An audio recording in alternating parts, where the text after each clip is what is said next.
안녕하세요. 부천성인문예학교 차오름반 사회 수업을 시작하겠습니다. 우리는 지금까지 3단원 경제와 생활에서 시장과 화폐를 공부했고 금융회사에 대해서도 살펴보았습니다.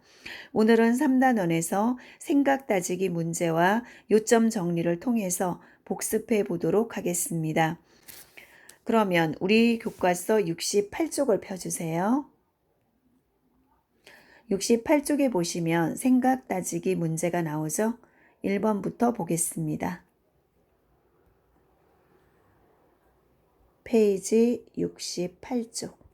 1번 어떤 물건이 거래되는 특정한 장소로 필요한 것을 사고자 하는 사람과 팔고자 하는 사람 사이에 이루어지는 거래 활동 자체를 무엇이라고 합니까? 어떤 특정한 장소이기도 하지만 장소뿐만 아니라 장소의 의미뿐만 아니라 사려는 사람과 팔려는 사람이 서로 거래를 할 때 그 거래 활동 자체를 우리 시장이라고 할 수 있습니다. 그래서 시장은 어떤 장소를 의미하기도 하지만 거래 활동 자체를 의미하기도 합니다. 2번 시장에 모이는 사람들을 바르게 연결해 봅시다. 왼쪽은 판매자, 소비자, 생산자가 있고 오른쪽 물건을 사는 사람을 소비자라고 하죠. 그리고 물건을 파는 사람을 판매자라고 하고 물건을 만드는 사람을 생산자라고 합니다. 3번 시장의 기능에 대한 설명으로 옳은 것에 동그라미 표 해봅시다. 1번 상품을 사려는 사람과 팔려는 사람이 모이게 한다. 그렇죠. 물건을 사려면 또는 팔려면 시장에 가야 되겠죠. 그래서 모이는 역할을 하게 된다. 시장은 맞습니다. 두 번째, 거래 상대방을 찾는데 드는 비용과 시간을 줄여준다. 나와 거래를 할 사람을 찾기 위해서 많은 노력이 필요한데 이런 노력을 하지 않아도 시장에 가면 상대방이 있죠. 그래서 상대방을 찾기 위한 비용과 시간과 노력까지도 줄여준다. 맞고 3번 다양한 상품에 대한 새로운 정보를 제공해 준다. 시장에 가면 다양한 상품이 있고 이 상품에 대한 여러 가지 새로운 정보들이 나와 있겠죠. 그래서 이런 정보를 제공받을 수 있습니다. 시장에 가면. 그 다음 4번 어느 시대에나 변함없이 같은 모습이다.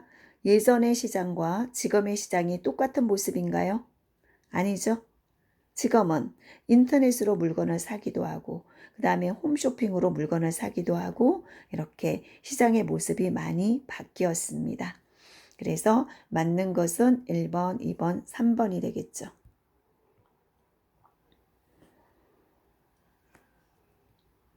네, 그 다음 72쪽이죠. 72쪽. 페이지 72쪽에 보시면 1번 설명에 알맞은 낱말을 보기에서 찾아 써봅시다. 보기에는 화폐가 있고 교환, 국제통화, 환율, 금리가 있어요. 여기에서 알맞은 낱말을 찾기로 하겠습니다. 그러면 1번부터 보겠습니다. 물물 교환을 하던 때에 시장이 생겨나면서 편리하게 물건과 바꿀 수 있는 수단으로 만들어진 것은 무엇입니까? 물물 교환, 물건과 물건을 바꾸려니까 여러 가지 불편한 점이 있어요. 큰 물건을 싣고 가야 하고 그 다음에 그 물건의 가치가 다르기 때문에 쉽게 교환하기가 어려웠습니다. 이런 것을 편리하게 바꿀 수 있도록 교환할 수 있는 그런 수단이 있었죠. 그 수단이 무엇일까요? 화폐죠, 화폐. 화폐가 생기면서 편리하게 물건을 바꿀 수 있었습니다. 두 번째, 나라마다 화폐 단위가 다 달라요. 화폐 단위가 다르기 때문에 돈을 바꾸는 비율이 있는데 그것을 무엇이라고 하는가? 돈을 바꾸는 비율을 무엇이라고 하나요? 우리 다른 나라 돈과 바꾸는 것을 환전이라고 하죠. 이렇게 환전을 할 때 그 돈을 바꾸는 비율을 환율이라고 합니다. 환율. 다음 3번. 은행에서 돈을 빌리거나 예금할 때 적용되는 것으로 나라 안에서는 화폐 가치를 재는 기준이 되기도 합니다. 그러면 화폐 가치를 재는 기준이 되는 이것을 무엇이라고 할까요? 돈을 빌릴 때 예금할 때 적용이 된대요. 돈을 빌릴 때 예금할 때 우리 이자를 내게 되죠. 그 이자는 금리에 의해서 이자가 달라지죠.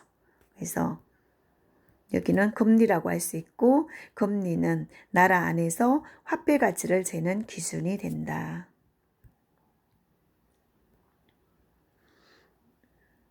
네, 다음 2번 글을 읽고 물음에 답해 봅시다. 미국 1달러의 환율이 원래 1200원이었는데 1000원으로 내려갔어요. 예전에는 1달러와 바꾸기 위해서는 1200원이 필요했는데 이제는 1000원만 있어도 돼요. 그러면 1번 보겠습니다. 환율이 이렇게 내려가면 외국 돈과 바꿀 수 있는 우리나라 돈의 양이 어땠나요? 1200원에서 1000원으로 내려왔으니 줄어들었죠? 그래서 적어진다. 적어진다. 많아진다가 아니란 얘기죠? 그 다음 2번입니다. 환율이 내려간다. 예전에는 1200원이 필요했는데 이제는 1달러와 바꿀 때 1000원만 있으면 돼요. 이게 환율이 내려가는 건데 각자 입장에 따라서 이익이 될 수도 있고 손해가 될 수도 있겠죠. 그러면 외국에서 물건을 사오는 수입업자, 물건을 사오는 사람은 돈을 내야 되죠. 그러면 1200원 내는 게 좋은가요? 1000원 내는 게 좋은가요? 1000원 내는 게 좋죠. 그래서 내려가면 더 좋습니다. 그래서 이익이죠. 외국에 물건을 파는 사람이에요. 파는 사람은 돈을 어때요? 받아야죠. 돈을 받을 때는 많이 받는 게 좋은가요? 적게 받는 게 좋은가요? 많이 받는 게 좋죠?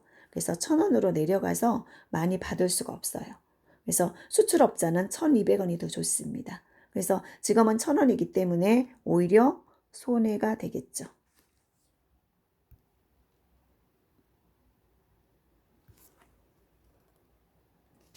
네, 그 다음 73쪽입니다.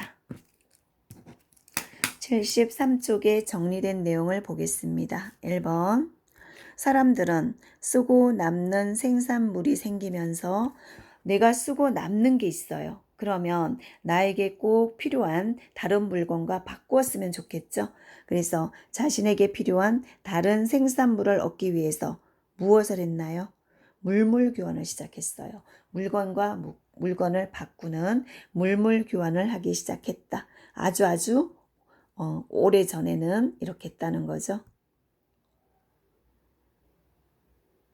그 다음 시장은 상품이 거래되는 특정한 장소만 말하는 것이 아니라 물론 특정한 장소의 의미도 있다는 거죠. 특정한 장소만 말하는 것이 아니라 사고자 하는 사람과 팔고자 하는 사람 사이의 거래 활동 자체를 의미하기도 한다. 그래서 특정한 장소의 의미도 있고 거래 활동 자체를 시장이라고 하기도 한다. 그 다음에 3번. 시장에서 언제든지 어떤 물건과도 바꿀 수 있는 수단이 필요한데 이것을 뭐라고 하죠? 화폐라고 하죠. 화폐. 돈이에요. 잠시만요.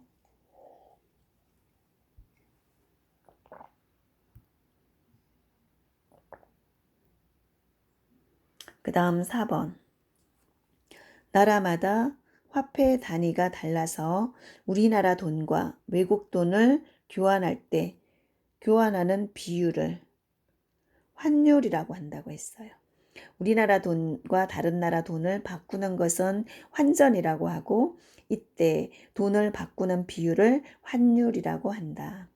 그다음 5번 나라 안에서 화폐 가치의 기준이 되는 것으로 돈을 빌리거나 또는 예금할 때 이자의 기준이 되는 것을 무엇이라고 하나요?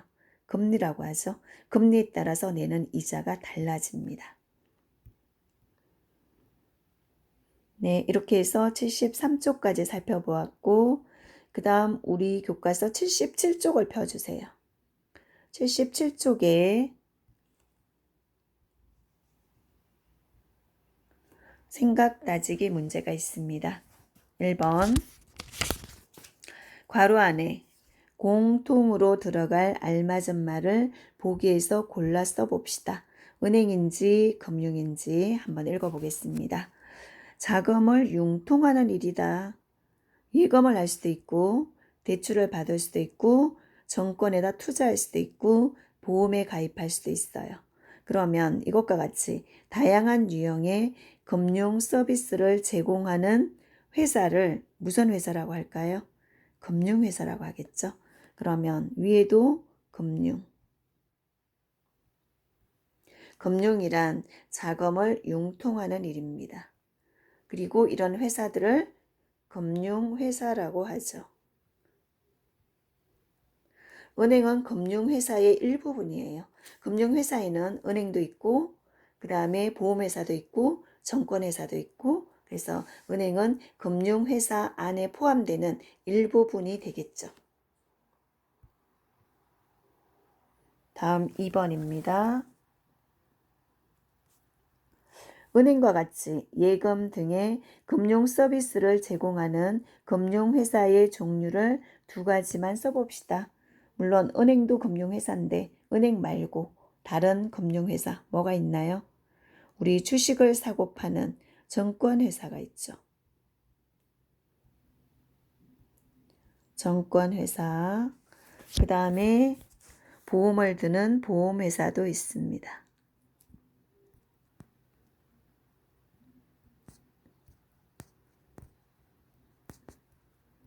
보험회사. 그 다음 3번. 네, 여기는 예금, 대출, 투자가 있죠. 일단 읽어보겠습니다. 금융활동에 대한 설명으로 맞는 것끼리 연결해 봅시다. 네, 예금, 대출, 투자. 첫 번째 설명, 필요한 목돈을 준비하거나 이자 수입을 얻기 위해 개인이 은행에 돈을 맡기는 것. 이것이 예금이죠. 두 번째, 기업에 필요한 자금을 빌려주고 배당금을 받는 것. 우리 주식 투자하는 것도 이거죠. 기업에 돈을 주고 나중에 그 기업이 잘 되면 배당금을 받는 게 주식 투자입니다. 그래서 이게 투자. 그 다음 사업 자금이나 주택 자금 등 필요한 돈을 이자를 주고 빌리는 거예요. 빌리는 것.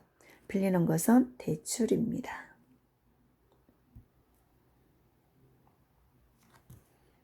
네, 이렇게 해서 77쪽 살펴보았고요. 그 다음 81쪽으로 넘어갑니다.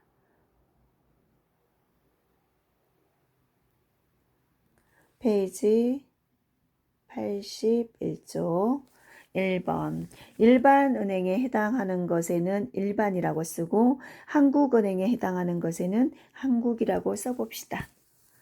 네, 우리나라의 중앙은행이다. 한국은행이죠.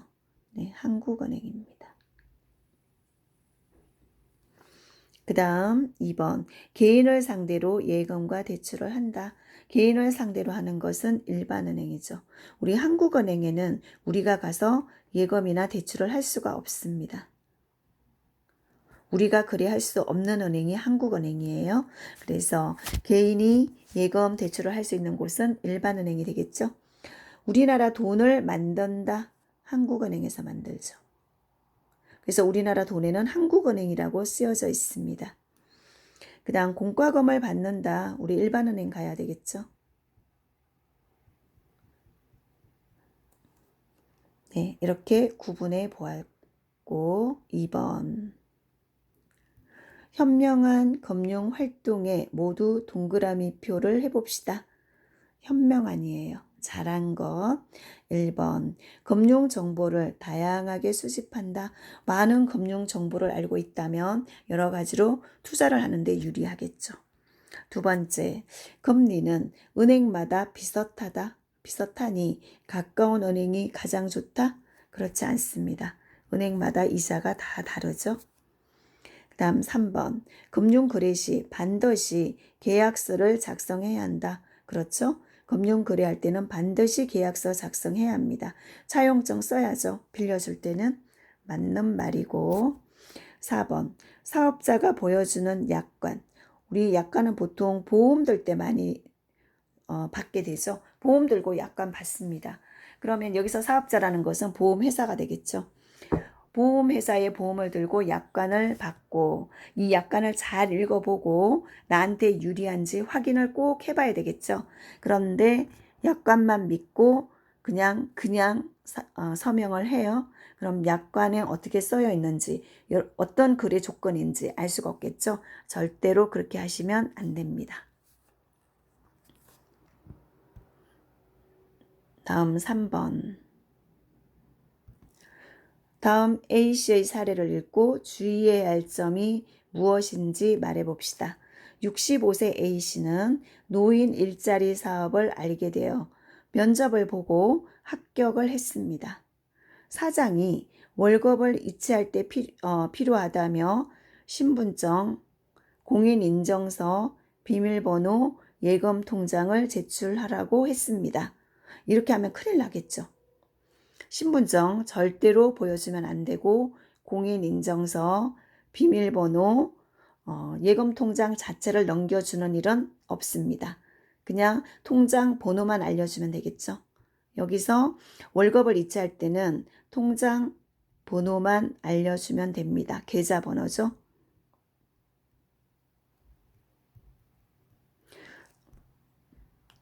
계좌 번호만 알려주면 월급을 이체할 수 있겠죠.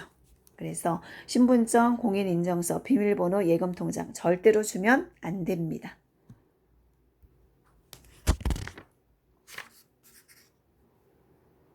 그 다음 82쪽으로 넘어가겠습니다.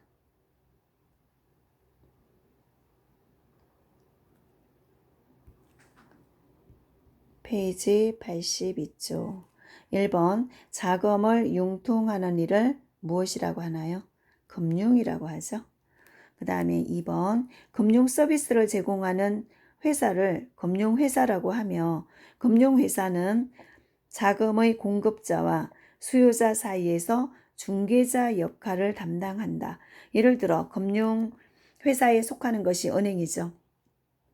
그러면 은행에 예금하는 예금자와 또 은행에서 돈을 빌려가는 대출자의 사이에서 중개 역할을 해주는 게 은행이에요. 그래서 금융회사는 중개자 역할을 합니다. 그 다음 한국은행은 일반은행과 달리 개인의 돈을 막거나 개인에게 돈을 빌려주지 않습니다. 한국은행은 개인을 상대하지 않아요. 은행을 상대하죠. 은행의 은행이 한국은행이에요. 그리고 화폐를 만들죠. 한국은행에서 돈 만들고 그 다음에 돈의 가치를 유지하는 일을 담당한다. 돈의 가치를 유지하는 일은 금리를 정하죠. 금리를 한국은행에서 정합니다. 그 다음 4번. 금융활동을 현명하게 하려면 자신의 생활 계획에 따른 금융정보를 수집하고 금융정보를 많이 알고 있어야 되겠죠. 그 중에서 가장 알맞은 방법을 선택한다. 아주 중요한 얘기죠. 금융정보를 많이 알고 있으면 내가 유리하게 이용할 수 있습니다. 그 다음 5번. 금융거래를 할 때는 반드시 계약을 해야 한다. 돈을 빌려주면 반드시 차용증을 써야죠.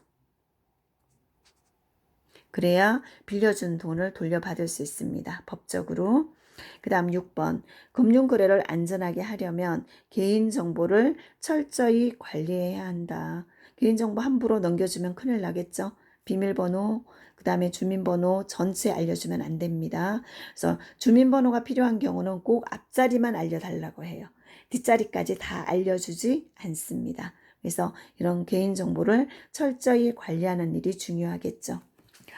이렇게 해서 우리 3단원에 관한 내용을 모두 복습해 보았습니다. 네, 오늘 수업은 여기까지 하겠습니다. 감사합니다.